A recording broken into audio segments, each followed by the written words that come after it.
Yo, what's up mga ka-tricycle? For today's video, papakuluan ko yung carburetor ng motor ko, no? Kawasaki 175 ito, Barako.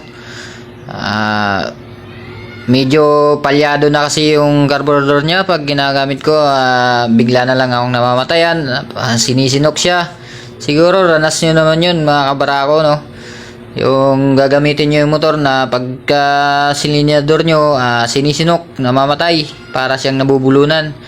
So naisip ko na paraan dito ay pakuluan na lang para matanggal yung chemical dito na mga nakabara sa mga mga lagusan ng mga dito sa carburetor niya. Ito lang naisip kong pinakamagandang paraan para matuno ng maayos tong carburetor ko, para matanggal yung mga bara-bara. So sana may matutunan kayong technique mga tricycle, kahit konting kaalaman lang.